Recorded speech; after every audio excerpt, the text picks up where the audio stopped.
ሰላም እግዚአብሔር ከእናንተ ጋር ይሁን ውድ የቻናላችን ቤተሰቦች። በዛሬው ቪዲዮ ፈሪሳውያን፣ ሰዱቃውያንና ኤሲያውያን የሚባሉት እነማን ናቸው የሚለውን አብረን እናያለን።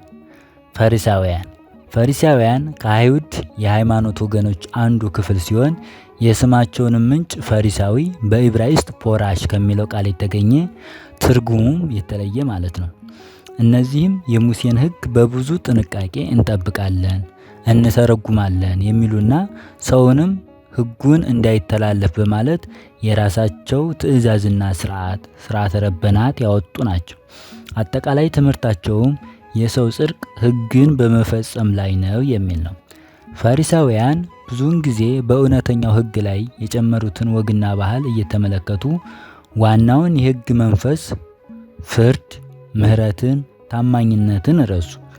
ስለ ክርስቶስ አምላክነትም ለማመን ዘገዩ። ስለዚህ ኢየሱስ ክርስቶስ ሲያስተምር ደጋግሞ ግብዞች በማለት ወቅሷቸዋል። በጌታችን ጊዜ ፈሪሳውያን በቁጥር 6000 ያህል ነበሩ። ብዙዎቹ ሀብታሞችና የምኩራብ መሪዎች ነበሩ። ክርስቶስን ለመግደልም ተማክረዋል። ፈሪሳውያን የመሲህን መምጣት የሚጠባበቁና በትንሣኤ ሙታን የሚያምኑ ቢሆኑም ነገር ግን ከትንሣኤ በኋላ በዚህ ዓለም እንዳለው አይነት ሕይወት አለ ብለው የሚያምኑ ናቸው።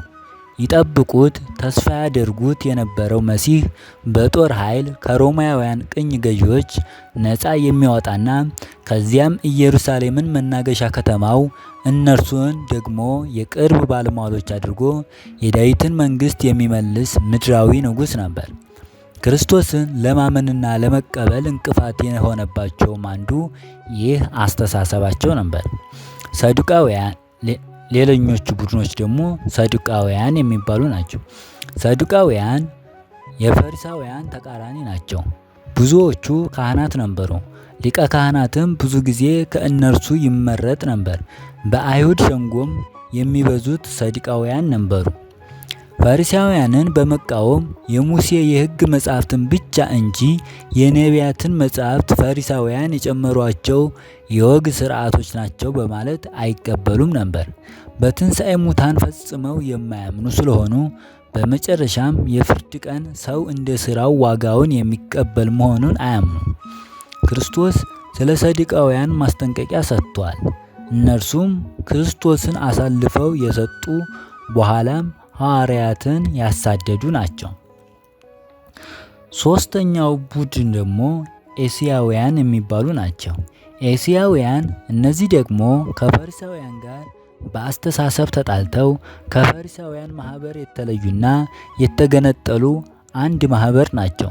ኩምራን በምትባል ቦታ ሙት ባህር አካባቢ ገዳም ገድመው የመሲህን መምጣት በጾምና በጸሎት ይጠባበቁ ነበር።